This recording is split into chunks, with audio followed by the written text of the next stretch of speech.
Bienvenue à la 46e partie du tutoriel de Flutter. Aujourd'hui, nous parlerons du Expanded Widget. Le Expanded Widget, on peut aussi l'appeler un widget élargi. Donc, l'utilisation d'un widget élargi ou développé permet de développer l'enfant d'une ligne, d'une colonne ou d'un flex afin de remplir l'espace disponible sur l'axe principal, par exemple horizontal pour les lignes ou vertical pour les colonnes. Si plusieurs enfants sont développés ou élargis, l'espace disponible est divisé en fonction du facteur de flexion. Donc, on ira au niveau de notre code et on essaiera de créer notre widget élargi ou notre expanded widget. Donc, vous aviez toujours la même structure du code. Vous aviez le matériel de date qui est importé. Vous aviez le stateless et vous aviez le stateful. On maintient toujours la même structure du code. Après, vous aviez le scaleful, vous aviez la barre, vous aviez après le centre. Donc, à ce niveau-ci, on va essayer de créer notre application. Je vais commenter cette partie ou bien je peux supprimer. Ok, donc ça c'est bon. On va commencer. Donc, à ce niveau-ci, on va essayer de créer un simple container et ce container, on va fonctionner avec ça. Donc, vous aviez container. Ça c'est bon. Et à l'intérieur du container, vous auriez toutes vos informations. Je vais d'abord, pour commencer, lui donner une hauteur. Donc, vous aviez une hauteur, je vais lui donner par exemple du 200. Je vais lui donner une largeur. On va prendre toute la largeur de notre appareil. Donc, je prends le query que nous avions déjà utilisé. Vous saviez comment ça fonctionne à ce niveau-ci. Donc, après, vous auriez la taille. Donc, vous aviez point size. Et on récupère toute la largeur de notre appareil. Ça, c'est bon. Et on va utiliser le box fix. Et on va prendre le box decoration fix. Ok, vous avez le box decoration. Ça c'est bon et je vais le coller à ce niveau-ci. Ça c'est ok. J'enlève ce commentaire et le tout normalement devrait être correct. Donc ça c'est bon. Je me mets ici et je vérifie ça. Ça aussi c'est bon. Sans bien sûr oublier de supprimer cette partie et le tout est bon. Donc vous aviez d'abord ça avec l'image en question. Après on va essayer de lui ajouter un box fit, donc je prends box fit à ce niveau-ci et je vais essayer d'utiliser le cover. On va utiliser le cover, le fit, vous pouvez jouer avec les attributs, ce qui vous semble intéressant et voilà. Donc après avoir créé notre premier container, on peut créer notre deuxième container. Donc j'ai ça ici, je me mets à ce niveau-ci. Ok, je peux créer un container afin de pouvoir insérer des informations à l'intérieur. Donc je mets un point virgule, je crée mon deuxième container. Vous aviez le deuxième container, on va lui ajouter un test. Je vais copier le test que j'ai commenté à ce niveau-ci. Ça c'est bon. Je me mets ici, je le colle et je décommente les informations. Vous avez ça. Et ici, vous pourriez mettre le test que vous voudrez. Je vais mettre par exemple la nature.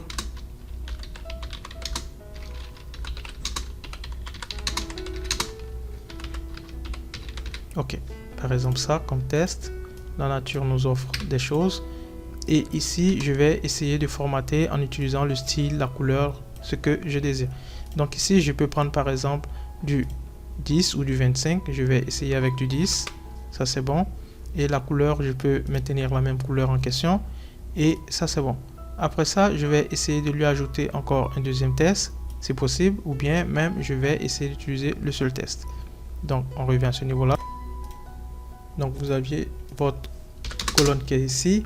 On pourra, je vais le mettre par exemple à 25. On va le mettre avec une taille. Je vais prendre du gras. Donc, vous aurez le font bolt. Celui-ci. OK. Donc, vous aviez ça. Je peux formater mon code. Je crois que à ce niveau-là, ça c'est correct. Donc, je vais créer encore un autre container. Donc, j'aurai encore ce container. À l'intérieur, j'aurai des enfants. Une seconde. Ok, j'ai les enfants et ici je vais essayer d'utiliser cette fois-ci des lignes. Donc au niveau des lignes, vous aviez plusieurs enfants qui sont spécifiés. Je corrige ça. Ok. Et au niveau d'ici, on va lui ajouter plusieurs informations. Au niveau d'ici, je peux lui ajouter un axis d'alignement. Donc vous aviez le main axis alignment. Tous ces procédés, on l'a déjà utilisé au niveau des tutoriels. Vous saviez comment ça fonctionne. Si vous n'aviez pas une idée, vous pouvez jeter un coup d'œil sur tout ce qui est colonne et ligne. Vous pouvez voir tout ce qui a été effectué. Donc ici vous avez un padding, ça aussi a été déjà été utilisé au niveau de notre tutoriel. Et vous aviez le edit, et ici on va utiliser du 20 en haut à gauche, en bas à droite. Vous savez comment ça fonctionne à ce niveau-ci. Donc vous aviez d'abord ça. Ok, on a ça, ça c'est bon. Je vais fermer ma virgule afin de corriger l'erreur. Et après ça, on va lui essayer de lui ajouter des enfants à notre padding. Donc ici, je vais formater ça, je le mets ici. Celui-ci, je mets une virgule, ça c'est bon. Et ici, vous aurez des enfants. Donc au niveau des enfants, on va lui ajouter l'icône en question. Je vais prendre icône. Et au niveau de l'icône, vous aviez, on va prendre ça. Je vais prendre par exemple star, je vais prendre des étoiles. Ok, donc vous avez star, on va prendre ça, on va lui donner une couleur, on va en créer plusieurs.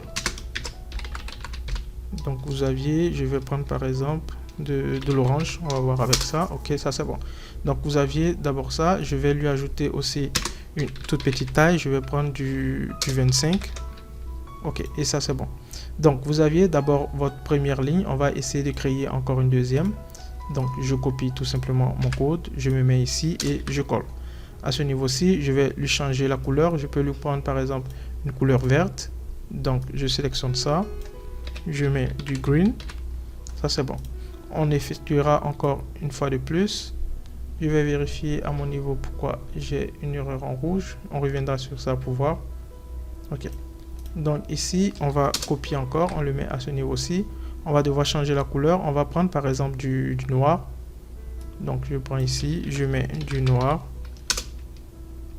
On peut prendre du bleu, c'est pas de problème. Et après, on va prendre encore une dernière. On va prendre par exemple du rouge. Donc je me mets toujours ici. Je prends encore du rouge. Une seconde. Ok, ça c'est bon. Et c'est tout. Vous aviez vos différents containers qui sont spécifiés à ce niveau-ci. Après ça, on va devoir sortir de notre container. On va créer un dernier container. Et ici, je vais prendre container. Ok. Et après le container, vous pourriez avoir un test. Donc, je vais par exemple utiliser un petit espace vers le haut en utilisant par exemple du padding. On va voir ce que ça va donner. Ok. Et j'utilise peut-être du 2 cm de 2 pixels. Un peu en haut à gauche, en haut à gauche. Et à droite, je vais prendre encore une hauteur. Je prends aussi au niveau de l'hauteur, je vais prendre tout l'espace de ma largeur. Donc je prends du off et j'ajoute normalement la taille et je prends du weight. Ça c'est bon. Je vais descendre pour que ça soit un peu plus visible. Ok. Donc ici, on va prendre toute la largeur encore et après ça, on va lui ajouter un enfant et c'est tout. Donc ici, je prends tout simplement du child et l'enfant en question, ça sera un test. Donc je vais copier le test que j'ai à ce niveau-ci. Je le copie, je le colle ici et c'est bon. Je vais enlever les commentaires.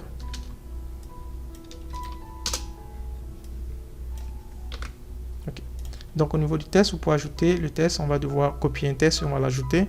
On va utiliser le style que nous désirons. Donc au niveau du style, on va garder la même couleur. Au niveau du font, on va le prendre un tout petit peu. On va le prendre à 18 et je crois que ça doit être bon. Donc on va vérifier avec ça.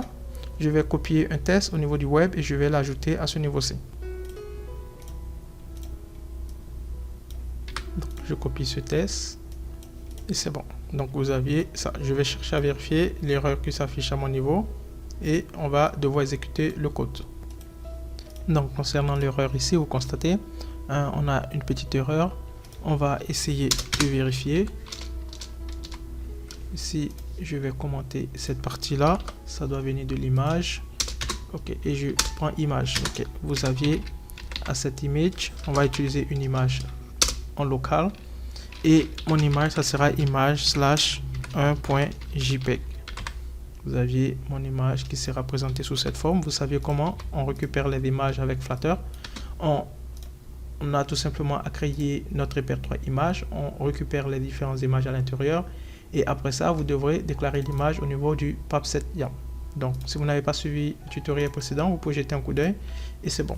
Donc ici, vous aviez notre image qui est récupérée. Je vais supprimer la partie là parce que j'avais voulu récupérer une image au niveau du net et ça me donne une erreur. Donc ici, vous voyez, tout est correct. On va exécuter le code et voir ce que ça donne.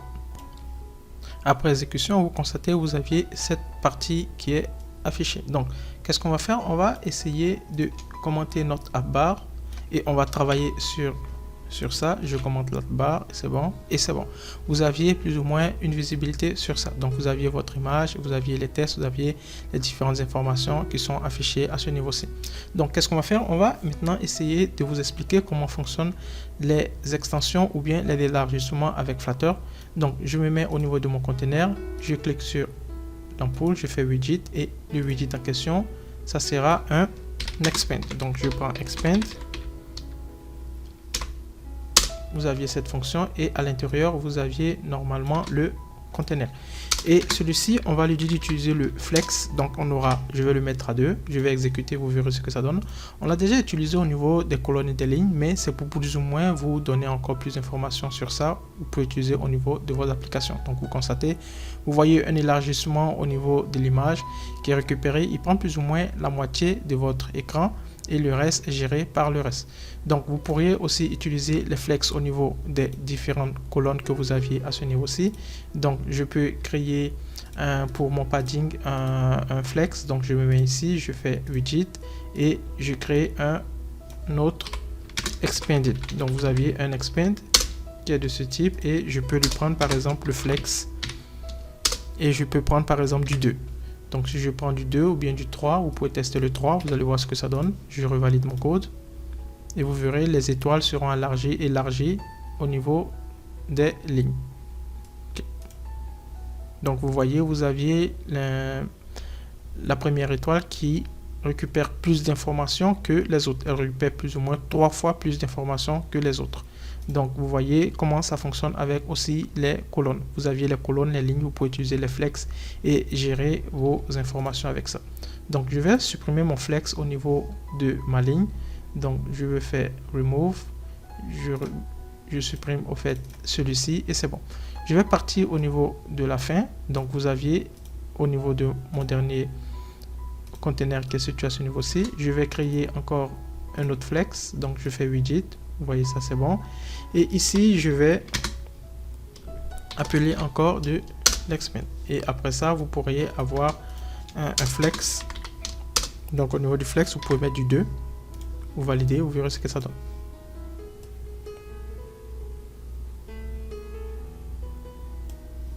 Donc, vous voyez plus ou moins le résultat. Vous aviez le premier qui récupère du 2 et la fin qui récupère aussi du 2. Donc, si vous mettez par exemple ce flex à 1, je revalide mon code. Et vous voyez, il récupère un flex à 1 et vous aviez toute la colonne en question qui est récupérée et qui est affichée à ce niveau. Et vous avez une visibilité très visible au niveau de votre application qui est très intéressante. Donc, vous voyez plus ou moins comment ça fonctionne. Rien de si difficile. Vous aviez tout simplement à gérer les espaces et tout sera correct. Je vais prendre la deuxième image et je verrai ce que ça donne. Ok, vous voyez ça, vous aviez plus ou moins encore cette image avec un flex, un étirement. Vous pouvez faire des étirements au niveau de la colonne ou bien du premier conteneur ou bien du deuxième conteneur si ce sont des tests et vous pourriez plus ou moins les tester. Donc, voici plus ou moins comment fonctionnent les expands avec Flutter. C'est plus ou moins des élargissements. Si vous avez des questions, vous pouvez me revenir et derrière, on essaiera de vous répondre. Merci encore du suivi et à bientôt.